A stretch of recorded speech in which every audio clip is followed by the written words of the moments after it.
Olá, está começando o programa Repórter do Futuro. Aqui, eu e Pierre trazemos reportagens e mini-documentários que estudantes de jornalismo produziram durante o projeto Repórter do Futuro da Oboré. E perguntamos sobre como foram as entrevistas, a decupagem e os maiores desafios e aprendizado desse processo. E claro, assistimos essas produções aqui, juntos.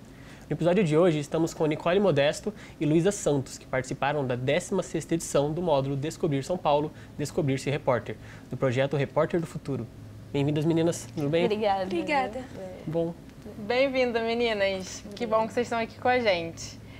Na reportagem de vocês, Desafiando a Fome, a realidade da insegurança alimentar no centro de São Paulo, vocês abordam essa temática da fome, que é muito visível aqui na cidade de São Paulo. Por que vocês decidiram mergulhar nessa pauta? Bom, quando a gente resolveu procurar uma temática para fazer o nosso trabalho, a gente quis evidenciar algo do cotidiano, mas que ainda tinha algumas reverberações. Então, falar sobre insegurança alimentar na cidade de São Paulo é algo muito grande, porque é uma coisa muito comum, é uma coisa do dia a dia, é uma problemática que a gente realmente vê, mas que tem outras reverberações. Então, por exemplo, insegurança alimentar é muito atrelada à fome, mas também tem uma relação com a qualidade da comida que o indivíduo vai comer, se ele vai ter comida suficiente. Então, a gente resolveu abordar isso porque é um tema muito abrangente e um tema do dia a dia. Sim, é de extrema importância.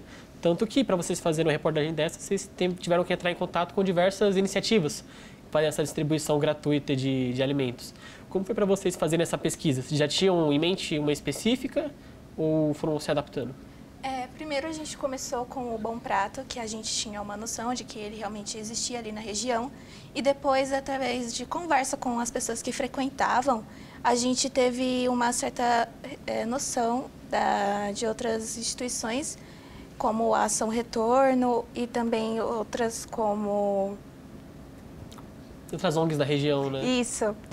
E então foi mais através da conversa, a gente também usou, claro, o Google Maps também, mas foi mais conversando com as pessoas, que elas tinham noção das outras instituições que estavam ali na região. Sim, foi boca a boca, né? Sim, isso mesmo. Da guerrilha. Bom. Muito bom. E sobre isso, assim, como para as pessoas que estão começando, no jornalismo, os estudantes, como que vocês fizeram para gravar nesses lugares? Vocês precisaram pedir autorização? E se sim, vocês mandaram e-mail, ligaram? Como que vocês fizeram? A gente tentou de tudo. A gente ligou, mandou e-mail. A gente começou ligando, indo nesses lugares, a gente achando que podia começar e só gravar, mas não, a gente teve uma noção que você tem que mandar e-mail, você tem que ligar, foi um processo um pouco mais burocrático, em questão das instituições ligadas à prefeitura. Agora, espaços públicos como a praça ou a estação, a gente conseguiu direto gravar. Mas o Bom Prato, a fachada e também a parte da instituição da Pedra para Rocha, a gente teve que ligar, mandar e-mail e depois mandar a reportagem para ela ser aprovada. E a gente, inclusive, teve que mudar algumas coisas da reportagem, mas no final deu tudo certo. E quanto tempo deu mais ou menos até esse início de a gente pode gravar aqui e vamos gravar aqui? Essa autorização que teve, quanto tempo demorou para ter o ok? Demorou mais ou menos uma semana e meia, então a gente tentou de todas as formas. A gente ligou, a gente mandou e-mail, ou a gente foi lá, E foi o que aconteceu. A gente foi lá e aí a pessoa explicou como a gente poderia fazer. A pessoa às vezes até queria falar, mas precisava da autorização, da instituição. Teve uma burocracia, mas uma semana e meia, mais ou menos, pra gente conseguir. E já é de gravação, mais umas quantas? Quanto tempo de gravação depois ainda? O tempo de gravação foi mais ou menos... porque a gente, ao mesmo tempo que estava gravando, a gente estava com o processo de autorização ocorrendo, assim, por um e-mail. Então, mais simultâneo, então. Mas vocês gravaram, tipo...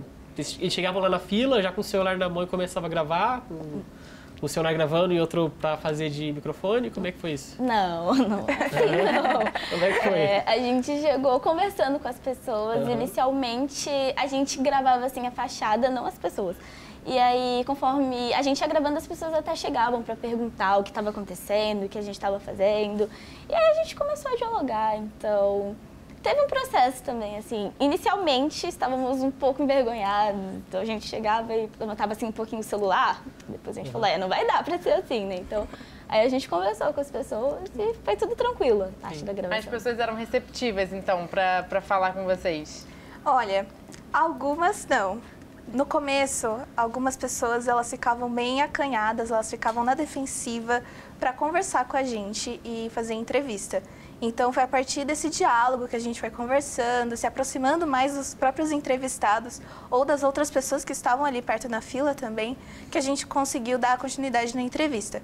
Inclusive, teve algumas pessoas que elas não quiseram gravar a entrevista, mas elas contribuíram, ajudando com relatos e também indicando outras pessoas que poderiam participar da entrevista.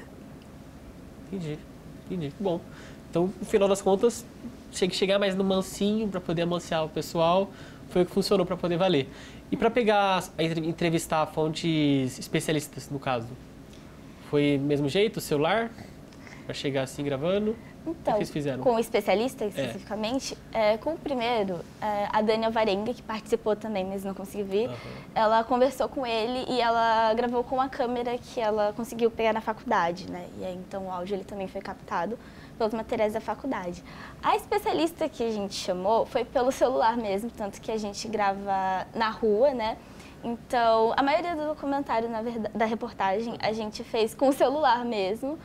Um celular para ser a câmera e outro celular para ser o microfone. Sim, e facilitou também um pouco na hora da gente editar, porque em vez de passar para a câmera e o cartão de memória, a gente já foi direto e já começava o processo de edição. Foi um pouco mais fácil. Muito bom, meninas. O papo tá bom, mas agora eu vou precisar chamar um rápido intervalo e a gente já volta para continuar conversando com vocês e assistir também a reportagem.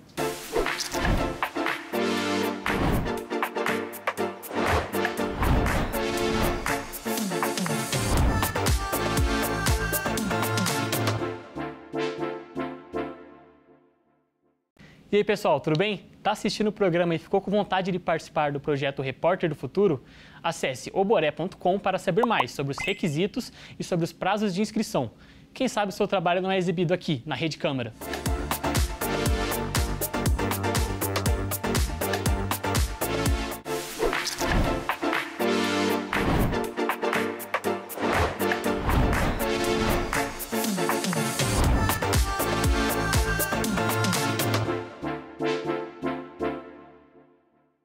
Estamos de volta para assistir a reportagem Desafiando a Fome, a realidade da insegurança alimentar no centro de São Paulo. Nossos convidados de hoje produziram essa reportagem durante a 16ª edição do módulo Descobrir São Paulo, Descobrir-se Repórter, do projeto Repórter do Futuro, da Oboré. A reportagem é de Nicole Modesto, Luísa Santos e Dani Alvarenga, estudantes da ECA USP. Bora assistir? Play! A insegurança alimentar afeta 64,2 milhões de brasileiros, segundo dados do IBGE de 2023. Apenas no estado de São Paulo, 523 mil famílias possuem algum nível de falta de acesso a comida de qualidade e em quantidade suficiente. O problema se tornou ainda maior com a pandemia do coronavírus. Nos últimos 5 anos, a insegurança alimentar cresceu 37% em São Paulo.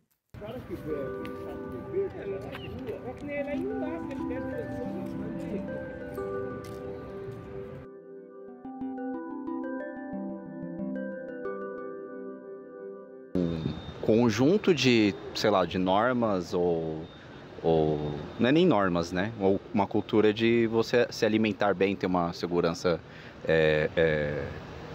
como eu posso dizer assim, de alimentação saudável, né? Não saber se o que vai comer é bom, e aí estarem seguros se vai comer o que vai comer, se é saudável, se não tem, sei lá, agrotóxicos ou alguma coisa assim.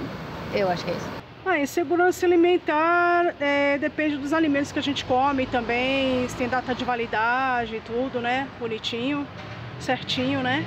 Segundo o Ministério da Saúde, a insegurança alimentar é a falta de acesso regular e permanente a alimentos de qualidade em quantidade suficiente para uma vida saudável. Então, quando nós pensamos em segurança alimentar, ela seria tudo que vai contra a definição de segurança alimentar, né? Com acesso pleno e regular aos alimentos. Então, quando nós pensamos de acordo com os diferentes níveis, por exemplo, nós podemos definir a insegurança alimentar leve como uma preocupação em relação à alimentação. A insegurança alimentar moderada existe quando no domicílio faltam alimentos para os adultos, mas as crianças e adolescentes ainda têm alimentos disponíveis.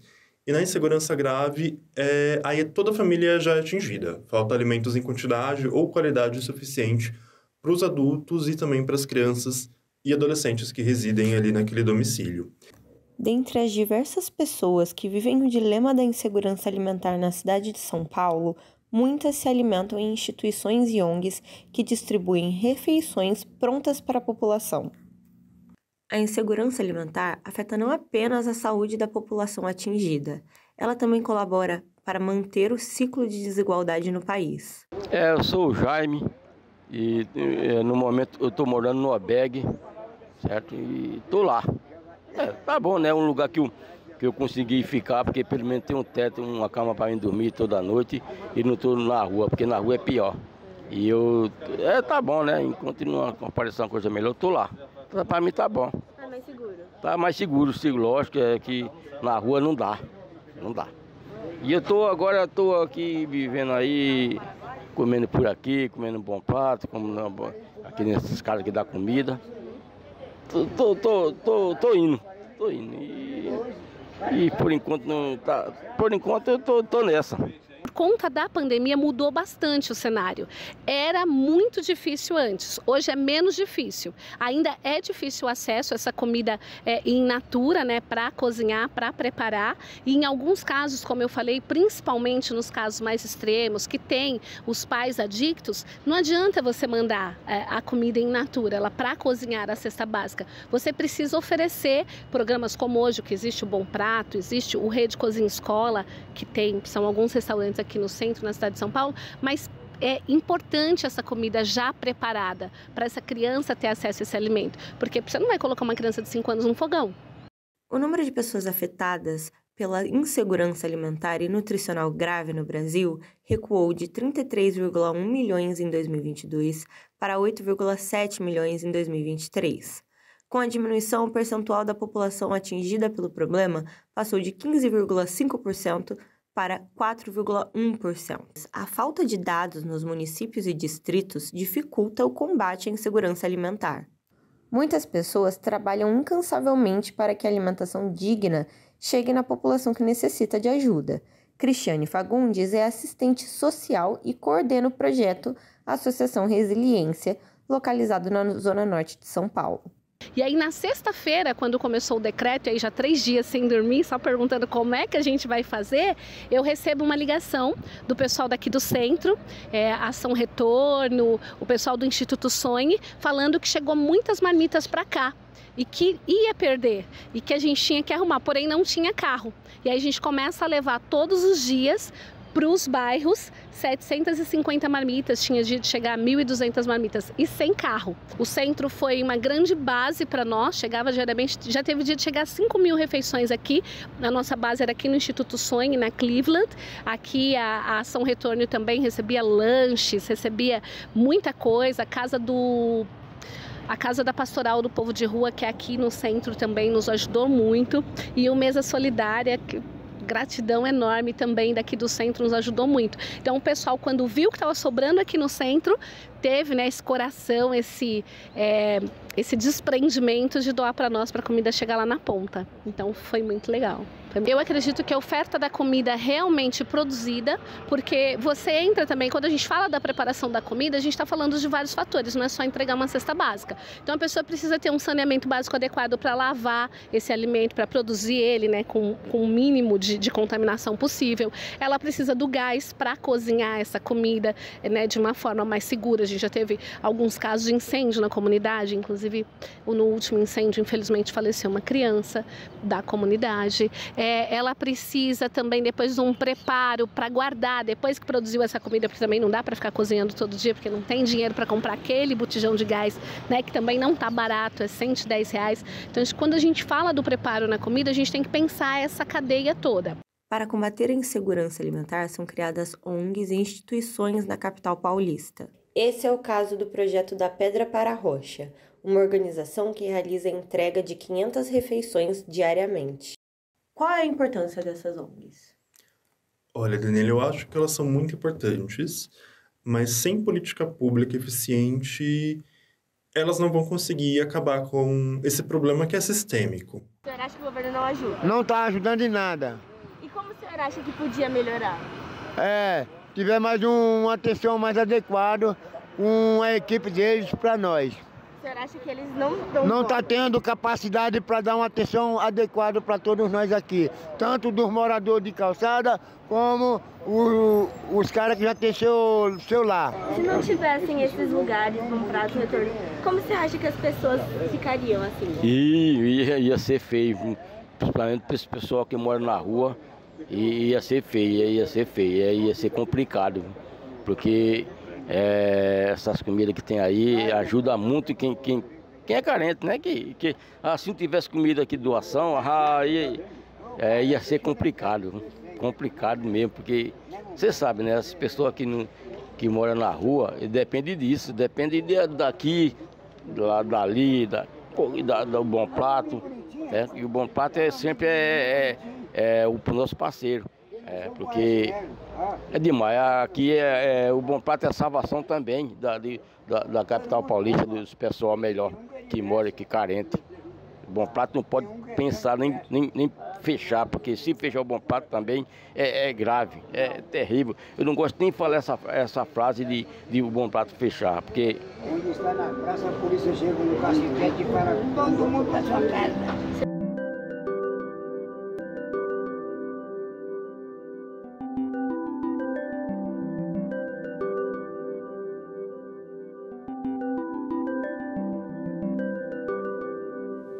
Parabéns, meninas. Muito legal a reportagem de vocês.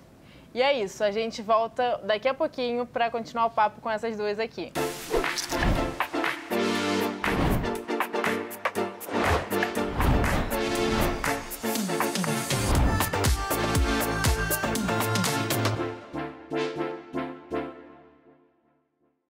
Você está gostando do programa e quer conferir outras edições? Tem dezenas de programas na nossa playlist do YouTube. Acesse youtube.com/Câmara São Paulo.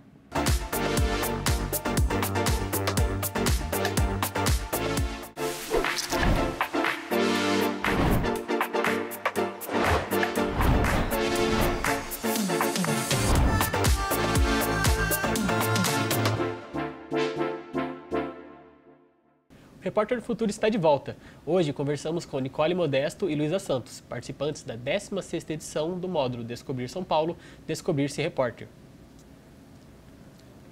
Meninas, né, eu queria entender assim, o que vocês aprenderam no módulo Descobrir São Paulo, Descobrir-se Repórter, que vocês colocaram em prática fazendo essa reportagem. Assim, quais foram os maiores aprendizados? Acho que o primeiro seria se colocar como repórter. E também de estar junto com as pessoas, de poder escutar elas, a história delas. E que eu acho que é o principal do jornalista, é você escutar as pessoas, o que elas têm para dizer, e você conseguir contar essa história, né? De uma forma que todo mundo consiga entender o ponto das pessoas. E eu acho que é o principal, né? Contar a história de todo mundo de uma forma que a gente consiga mostrar o que realmente está acontecendo. Com certeza. Concordo com tudo que ela falou e acho que pra gente que está começando agora, o Projeto Repórter do Futuro é como uma escola. Então, ao mesmo tempo que a gente aprende a se portar como jornalista, a gente também desenvolve um olhar sobre o outro muito sensível. Então, acho que é uma coisa de ter humanidade ao falar com a pessoa, ouvir aquelas histórias e querer estar nesse lugar, né? Então, quando você quer ouvir a pessoa, as coisas ganham outra dimensão. Acho que a história, ela passa a ser mais verdadeira, assim. Então, acho bem legal. Que bonito. Vocês, como estão no começo agora, acredito que foi a primeira reportagem que vocês colocaram a mão na massa, né? Sim. Foi a primeiro tudo. Primeiro tudo dela. Primeiro tudo. Não tem experiência maior que essa daí. E como a primeira reportagem, foi fácil chegar lá nos entrevistados, lá na fila? Porque eu vi que na reportagem vocês conversaram com o Jaime dos Santos e o Cláudio Honor da Silva. E eles pareciam estar meio nervosos também um pouquinho com a situação. Como é que foi isso? Inicialmente, a gente tentou algumas abordagens diferentes. Então, no começo a gente chegava um pouco mais envergonhados, assim. Então, falávamos com as pessoas, explicávamos qual era o projeto, mas depois de um tempo a gente passou a dialogar mais com as pessoas. Então, mesmo que a pessoa não quisesse participar, a gente queria ouvir o que ela tinha para falar, porque também seria um aprendizado pra gente, mesmo que não fosse registrado. Então foi assim, a gente começou a conversar e aí uma pessoa não queria falar, mas conhecia alguém que estava ali que falaria com a gente. Então foi tudo através do diálogo, né? Ainda por ser um tema sensível, é um tema que as pessoas não se sentem tão confortáveis para falar no geral. É um tema sensível no geral mesmo. Sim. Então, era difícil conseguir alguém para falar com a gente, mas quando a pessoa falava, ela não contava só o que ela via daquela situação, mas também as outras vivências. Então foi bem interessante. Foi difícil, mas foi bem interessante. Não tenho dúvidas. E uma coisa que eu achei interessante assim, sobre a construção da narrativa é que primeiro vocês trazem o especialista falando, vocês começam explicando ali conceitualmente o que é insegurança alimentar e depois vocês trazem a percepção de pessoas na rua, pessoas comuns, transeuntes, falando o que é insegurança alimentar para elas, né? Qual foi a intenção quando vocês tomaram essa decisão narrativa de construir o roteiro assim? A gente, na verdade, construindo o roteiro, mostrando vários lados da mesma problemática que a gente trouxe na reportagem, é uma forma da gente escutar todo mundo, as pessoas que estudam sobre isso, as pessoas que estão vivendo também. Então, não adianta a gente ter só um lado da história, e é importante a gente trazer essa pluralidade dos lados e conseguir costurar até o último ponto da narrativa, né? Acho que é o trabalho do jornalista, né? Ouvir todos os lados, sim, dar voz para todo mundo, porque é muito importante a opinião de um especialista, claro, mas é muito importante a opinião de quem vive aquilo, né? De quem vivencia a problemática. Sim. E vocês, como alguém que está com duas pessoas que estão no começo da faculdade, no segundo semestre, já está falando desse jeito assim, é puro suco do jornalismo, muito bom. Isso daí, já estão no espírito da coisa. E eu queria saber se essa experiência com a Oboré complementou o que vocês esperavam que seria a experiência de ser um jornalista, entendeu? Se isso, de participar do curso do Oboré, correspondeu a esse sonho de ser jornalista. Como a gente ainda está no primeiro ano, logo no começo eu achava que o curso ele era algo bem mais fechado, mais teórico, o que de certa forma, como os primeiros anos, ele acaba sendo. Então, com a Oboré, a gente teve uma troca de lados, assim, a gente realmente colocou a mão na massa de escrever os textos durante os outros encontros, da gente planejar o roteiro, editar, gravar, falar com as pessoas, contar histórias de uma forma real, assim. Então, foi um pouco uma quebra de expectativa e também uma forma de aprendizado, assim, que a gente não consegue ver nos livros ou só numa conversa com o professor. É realmente você ir conversar com as pessoas e ir na rua. É verdade. A gente acaba tendo uma outra visão. Então, imagino que todo mundo chegue na faculdade com alguma expectativa, é normal.